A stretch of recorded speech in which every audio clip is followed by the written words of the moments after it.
Welcome back to the channel, Hobby1 Kenobi. Okay, so here is the M113A by AFV CLUB, 1/35th scale. As you can see, the vehicle's interior has been painted. Just a note about my airbrush. The airbrush I use is the Badger Renegade Velocity Gravity Feed airbrush. This airbrush has been my workhorse for 2 years now. I absolutely love it, have had no issues whatsoever. I highly recommend it.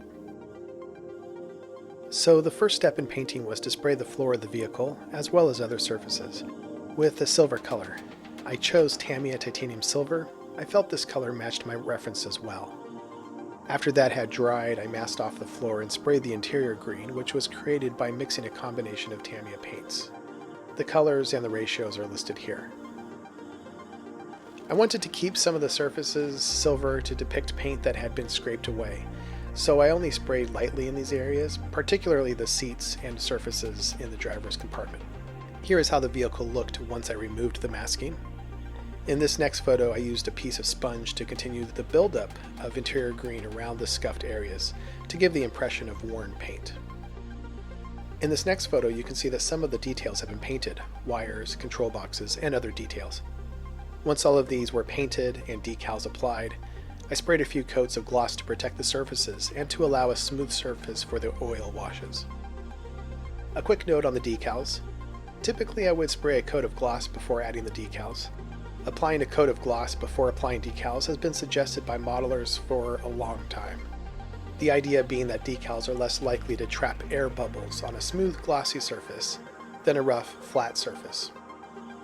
There has been much discussion in the modeling world in the past few years, however, and some have found that a gloss coat is, in fact, not necessary. I decided this time around to test the theory for myself. I ensured that the surfaces were not rough and went ahead and applied the decals without gloss, and sure enough, I did not encounter any silvering. In the future, I may continue to avoid glossing before decals, as long as I feel that I have achieved a smooth enough surface with the paint job.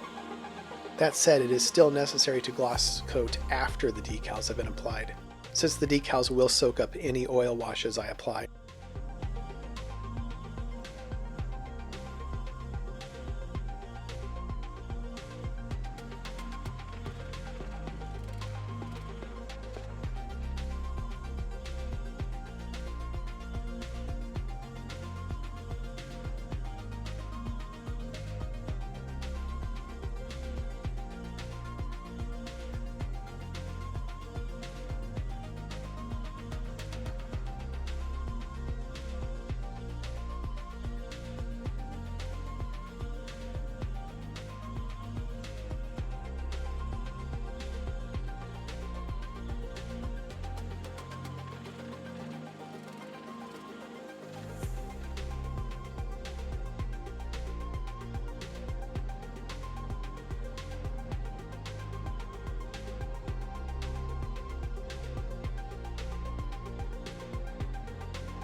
Okay, in this photo you can see the effect after a wash has been applied. Not only does the oil wash bring out smaller details, but it creates a weathered look. Note the weathering around the engine compartment door. Many of the details have been added at this stage, including scratch-built cushions made from Magic Sculpt, the kit-supplied radio, and a scratch-built personnel heater that sadly would end up being removed, as I later found that they were understandably removed when the vehicle was deployed to the tropical jungles of Vietnam.